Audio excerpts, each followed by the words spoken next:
안녕하세요. 드라마 중독자입니다. 오늘은 TVN의 새로운 토일 드라마 폭군의 셰프가 8월 23일 첫 방송을 시작하며 시청자들의 이목을 사로잡았습니다. 임윤아와 이채민이 주연을 맡은 이 작품은 현대의 프렌치 셰프가 조선시대로 타임슬립하면서 벌어지는 운명적 만남을 그린 서바이벌 판타지 로맨틱 코미디입니다. 드라마는 프랑스 파리의 화려한 요리 대회장에서 시작됩니다. 프렌치 셰프 연지영이 권위 있는 요리 대회라 포엘 보르시즈노에서 당당히 우승을 거머쥐며 3스타 레스토랑의 헤드셰프 자리에 오르는 영광스러운 순간을 맞이합니다. 오랜 꿈을 이룬 연지영의 얼굴에는 성취감과 만족감이 가득합니다. 그러나 기쁨도 잠시. 아버지로부터 고서 망울록을 건네받은 연지영은 급히 한국행 비행기에 오르게 됩니다. 높은 하늘 위, 비행기 안에서 연지영은 창밖을 바라보며 복잡한 심경에 잠깁니다. 그런데 갑자기 하늘에 이상한 현상이 일어납니다. 개기일식이 시작되면서 정체불명의 소용돌이가 나타나고 연지영은 그 속으로 빨려 들어가며 의식을 잃게 됩니다. 눈을 뜬 연지영 앞에는 전혀 다른 세상이 펼쳐져 있습니다.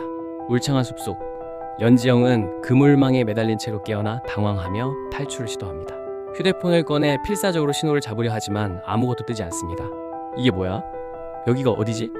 연지영은 혼란스러워하며 주변을 둘러봅니다. 바로 그때 숲속에서 활시위를 당긴 채 나타난 한 남자가 있습니다. 바로 조선의 왕 이현, 이채민입니다. 그의 날카로운 눈빛과 위압적인 분위기에 연지영은 긴장합니다. 두 사람은 서로를 경계하며 오해와 추격전을 벌이기 시작합니다. 연지영은 이상한 옷차림의 남자를 피해 필사적으로 달리고 이현은 정체불명의 여자를 쫓습니다. 추격전은 절벽 끝까지 이어집니다. 연지영이 절벽 끝에 몰리자 가방에서 전기 충격기를 꺼내들며 가까이 오지 마라고 위협합니다. 이현은 놀란 눈빛으로 사람이냐 귀신이냐 아니면 구미호냐 라며 그녀의 정체를 의심합니다. 연지영의 이상한 도구와 행동에 이현은 당황하지만 경계심을 늦추지 않습니다. 긴장감이 절정에 달할 때 어디선가 날아온 의문의 화살이 두 사람을 위험에 빠뜨립니다. 화살을 피하려던 두 사람은 균형을 잃고 절벽 아래로 함께 떨어지게 됩니다. 떨어지면서 연지영과 이현의 시선이 잠시 마주치고 그 순간 둘 사이에는 묘한 감정이 흐릅니다. 의식을 되찾은 연지영은 기절한 이현을 발견합니다. 연지영은 의식을 잃은 이현을 포박해 끌고 가며 안전한 곳을 찾아 헤맵니다. 드디어 산골의 작은 집에 도착한 연지영은 집주인 석일금의 옷을 몰래 입게 되지만 이로 인해 도둑으로 오해받는 상황에 처합니다. 우여곡절 끝에 이현이 깨어나고 연지영은 그에게 음식을 대접하게 됩니다. 연지영이 현대적 기법으로 조선시대 재료를 활용해 만든 요리, 바로 고추장 버터 비빔밥을 내놓습니다. 이현이 한 입 맛을 보는 순간 그의 표정이 완전히 달라집니다. 절대 미각을 가진 그가 지금까지 경험해보지 못한 새로운 맛에 압도되어 눈물을 흘립니다. 절대 미각을 지닌 이현이 연지영의 이질적 테크닉과 낯선 풍미의 경계를 풀고 오랜만에 몸과 마음이 풀리는 경험을 하게 됩니다.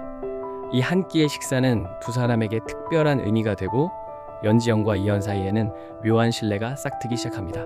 이후 이현은 두 사람을 찾아 나서지만 연지영은 아무런 의심 없이 환하게 웃으며 손을 흔들고 여기요라고 자신의 위치를 알리며 예기치 못한 긴장감을 고조시킵니다. 이 순간 시청자들은 연지영의 순수함과 상황 파악 능력의 부족에 동시에 안타까움과 재미를 느끼게 됩니다. 이렇게 최고의 순간 과거로 타임슬립한 셰프가 최악의 폭군이자 절대 미각 소유자인 왕을 만나는 서바이벌 판타지 로맨틱 코미디의 서막이 오르며 현대와 조선시대의 문화 충돌 속에서 펼쳐질 두 주인공의 특별한 인연과 앞으로의 모험을 예고하는 흥미진진한 첫 화가 마무리됩니다. 안녕하세요. 드라마 중독자입니다. 드라마 폭군의 셰프 2화 시작하겠습니다. 맑은 계곡물이 흐르는 한적한 곳에서 연지영과 석일금이 머리를 감고 있었다. 연지영은 여전히 이 모든 상황이 현실인지 의심스러운 표정으로 중얼거렸다. 정말 이상해. 이게 다 뭐지? 그때 갑자기 말발굽 소리가 들려왔고 관군들이 나타나 두 사람을 발견했다. 저기 여자들이다. 채용 대상자들이다. 관군 중 한 명이 소리쳤다. 연지영과 석일금은 놀라서 서로를 바라봤지만 도망칠 틈도 없이 관군들에게 붙잡혔다. 잠깐만요. 우리가 뭘 잘못했다고 연지영이 당황하며 항변했지만 관군은 조용히 해. 채용에 끌려가는 거다 라고 일갈했다. 차갑고 어두운 옥사에 갇힌 연지영은 철창 너머로 밤하늘을 바라보며 이제서야 현실을 받아들이기 시작했다. 이게 진짜인 거야? 민속촌도 아니고 연극도 아니고. 혼잣말을 하며 눈물이 글썽였다. 아버지가 준 고서 망울록 때문에 정말로 조선시대로 타임슬립했다는 사실이 실감나기 시작한 것이다. 다음날 채용 선발장에는 많은 여성들이 줄지어 서 있었다. 관리들이 이들을 심사하는 중이었다. 나이가 어떻게 되느냐? 관리가 물었고 연지영은 솔직하게 27입니다 라고 대답했다. 관리들이 서로 눈짓을 나누더니 고개를 저었다. 나이가 많구나. 채용에는 부적합하다. 찬방으로 가거라. 연지영은 안도의 한숨을 쉬었다. 왕의 후궁이 되는 것보다는 훨씬 나은 상황이라고 생각했다. 궁궐의 주방인 찬방에 도착한 연지영은 어수선하고 체계가 없는 광경에 놀랐다. 요리사들이 갈팡질팡하고 있었다. 이걸 어떻게 해야 하는 거야? 지휘할 사람이 없으니 모르겠어. 요리사들이 당황해하는 모습을 본 연지영은 참을 수 없었다. 자신의 전문 분야에서 이런 엉성함을 볼 수 없었다. 잠깐만요. 이게 뭐예요? 연지영이 단호하게 말하자 모든 사람들이 그녀를 쳐다봤다. 양반을 위한 요리라고 했죠? 그럼 제대로 해야죠. 연지영이 앞장서서 재료들을 살펴보기 시작했다. 고기를 만져보며 품질을 확인하던 그녀는 실망스러운 표정을 지었다. 마블링이 별로네. 질기까지 하고. 잠시 생각에 잠긴 연지영의 머릿속에 갑자기 아버지의 목소리가 떠올랐다. 지영아, 상가자방에 보면 질긴 고기를 부드럽게 만드는 방법이 나와 있단다. 연지영의 눈이 밝아졌다. 맞다! 아버지가 가르쳐준 방법이 있어. 그녀는 찬방 사람들에게 지시하기 시작했다. 프로 셰프의 카리스마가 발휘되었다. 재료 손질은 이렇게, 불 조절은 저렇게, 칼질은 이 각도로. 찬방이 점차 체계적으로 돌아가기 시작했다. 한편 절벽에서는 연지영이 이연 앞에 무릎을 꿇고 간절하게 부탁하고 있었다. 제발 가방을 찾아주세요. 그 안에 있는 책 때문에 제가 여기 온 거예요. 이연이 차갑게 책이라고 라고 되물었다. 이연이 연지영의 가방을 집어들자 연지영의 눈이 희망으로 빛났다. 네, 그 가방 안에. 하지만 이연은 냉정하게 가방을 절벽 아래로 던져버렸다. 가방이 바람에 날려 깊은 골짜기로 떨어지는 것을 본 연지영이 절규했다. 안 돼. 그게 제가 돌아갈 수 있는 유일한, 이제 도망갈 이유가 없어졌구나. 이연이 단호하게 말했다. 시키는 건 뭐든 다 한다고 했지. 연지영은 체념하며 고개를 끄덕였다. 이제 선택의 여지가 없었다. 시키는 건 뭐든 다 할 테니까 제발. 현대로 돌아갈 수 있는 유일한 단서였던 망울록이 담긴 가방이 눈앞에서 사라진 순간이었다. 이연의 뒤를 따라 궁궐로 들어가는 연지영. 궁궐의 웅장함에 압도당했다. 복도 끝에서 강목주가 이들을 지켜보고 있었다. 날카로운 시선으로 연지영을 관찰하며 중얼거렸다. 저 계집이 누구지? 강목주의 표정이 점점 경계심으로 굳어졌다. 수락 안에서는 완성된 반상을 사이에 두고 연지영과 이연이 마주 앉아 있었다. 연지영의 태도가 완전히 달라졌다. 일화에서의 당당함은 사라지고 생존을 위해 고개를 조아리고 있었다. 전하께서 드실 요리를 정성스럽게 준비했습니다. 연지영이 공손하게 환한 미소로 말했다. 이연이 날카로운 눈빛으로 연지영을 관찰하며 물었다. 과인의 입맛을 만족시킬 수 있겠느냐? 최선을 다하겠습니다. 연지영이 긴장하며 대답했다. 이연이 젓가락을 들어 요리를 맛보는 동안 연지영은 숨을 죽이고 그의 반응을 지켜봤다.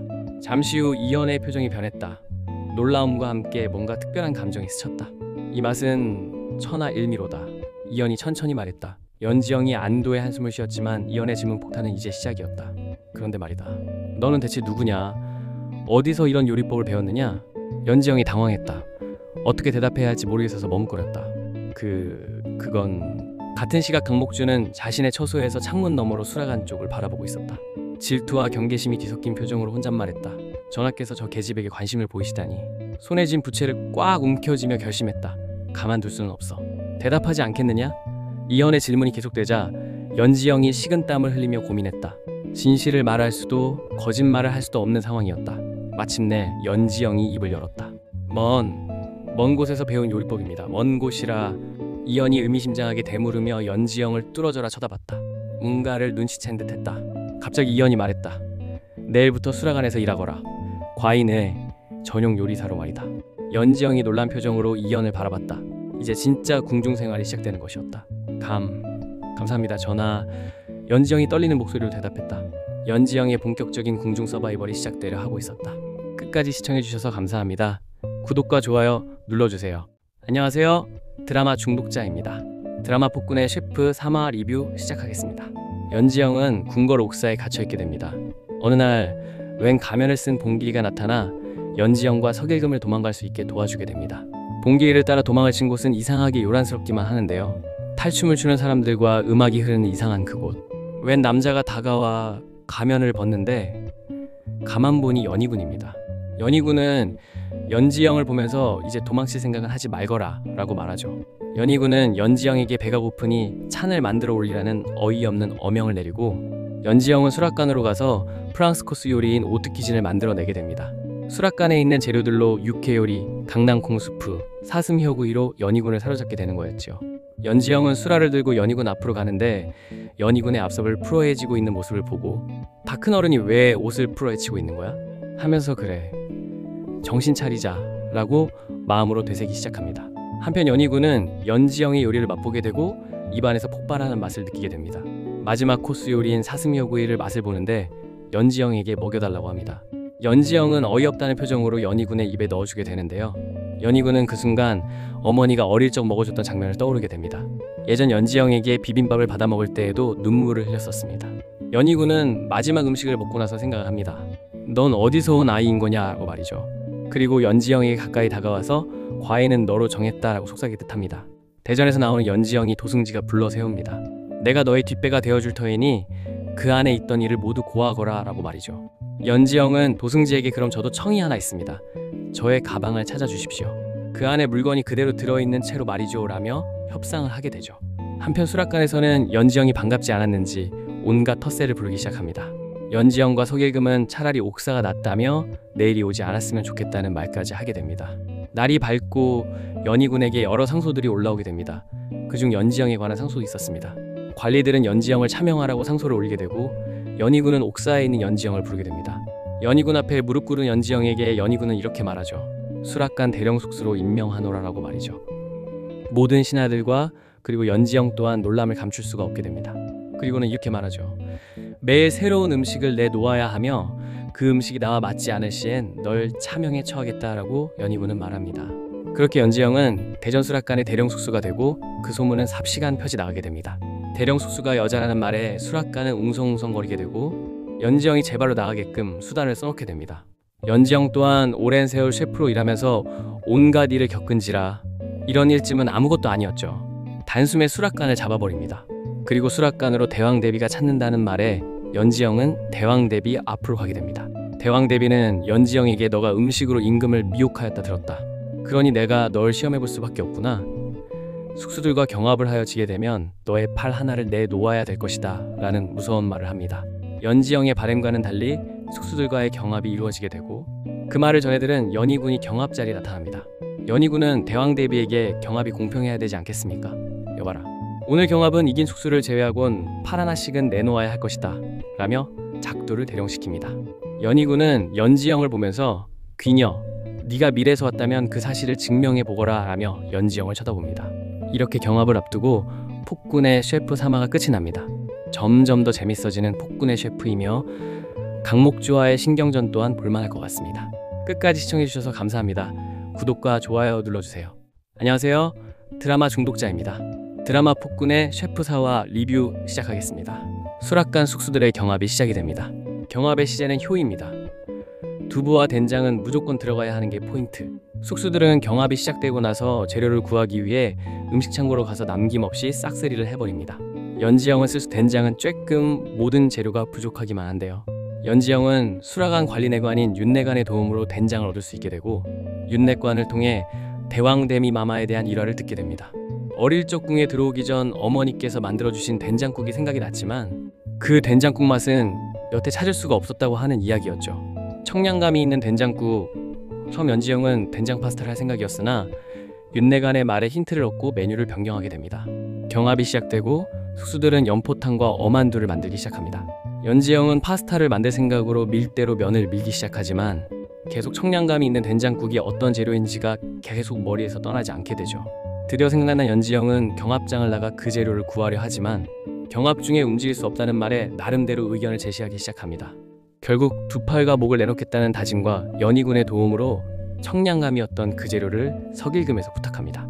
경합이 끝나가는 시간이 다가오지만 석일금이 나타나지 않자 연지영은 초조하기 시작하는데요. 마침 석일금이 머리에서 피를 흘리면 중요한 재료를 연지영에게 건네어줍니다. 연지영과 숙수들은 경합 음식을 대령을 하게 됩니다. 연지영의 시금치제첩 된장국을 맛을 본 대왕대비 마마는 어려운 수저질을 하고 눈물을 흘려버립니다. 어릴 적 어머니가 해주셨던 그 된장국을 드디어 연지영으로부터 맛보게 되었거든요. 대왕대비 마마는 연숙수의 음식엔 효가 있구나 하면서 대령숙수임을 인정하게 됩니다. 연희군은 남은 대령숙수들의 손을 자르려고 작두를 대령하고 연지영은 연희군 앞에 서서 막아섭니다. 연희군은 연지영의 행동에 엄청나게 분노를 하는 상황에서도 두 숙수들 앞에 나서서 여러 번 살려달라고 합니다. 대왕 대비마마까지 나서서 말리게 되고 연희군은 갑자기 머리가 아파오면서 발작이 일어나게 됩니다. 연지영의 도움으로 두숙수들은 목숨을 건지게 되면서 다시 한번 대령숙수의 자리매김을 하게 되는 순간이었죠. 한편 연희군은 연지영에 대한 소문이 모두 장수건에게서 소문이 시작된다는 것을 알게 되고 장수건에게 갑니다. 장수건을 본 연희군은 그 자리에서 따져붙게 됩니다. 하지만 장수건은 오히려 연희군을 다그치기 시작합니다. 이렇게 중요한 시기에 귀녀에 빠지셔서 이 무슨 행동입니까? 전하, 어머니의 일을 살펴보신다 하지 않으셨습니까? 라며 소리내어 말을 하자 연희군은 다시 한번 머리가 아파오면서 발작 증상이 보여지게 됩니다. 장수건은 그런 연희군을 안으며 진정시키려 하지만 연희군은 장수건을 밀쳐내고 나와버립니다. 그 사이 수락관의 내관이 찾아와서 오늘 전하의 심기가 굉장히 불편하며 발작 증상이 일어나셨으니 다들 조심하라는 말을 남기고 가버립니다. 수락관은 임금의 발작 증상이 보이면 모든 것에 트집을 잡아버린다는 걸 알고 있기에 저녁 수라상을 만드는 것에 힘들어합니다. 연지영은 연희군을 위해 저녁 수라상으로 된장 파스타를 만들어서 올리게 됩니다. 저녁 수라상을 받은 연희군은 모두 나가라 하지만 연지영은 남아있어 라고 명합니다. 연지영은 된장 파스타를 연희군 입에 넣어드리고 연희군은 된장 파스타에 또 한 번 반해버립니다.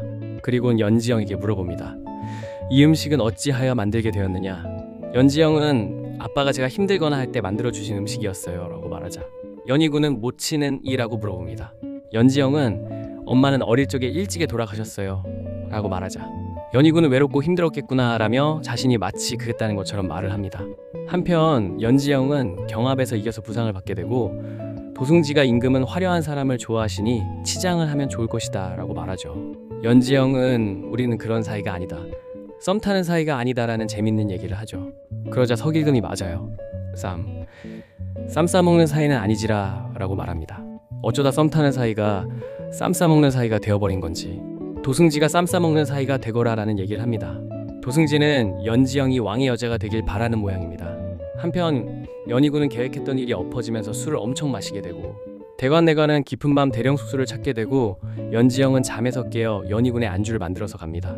술을 잔뜩 취한 연희군은 연지영을 보면서 너구나 라고 말하면 웃어 보이면서 털썩 엎어집니다. 연지영은 연희군에게 달려가 몸을 일으키려 하지만 연희군이 연지영을 잡아서 팔에 눕혀버립니다.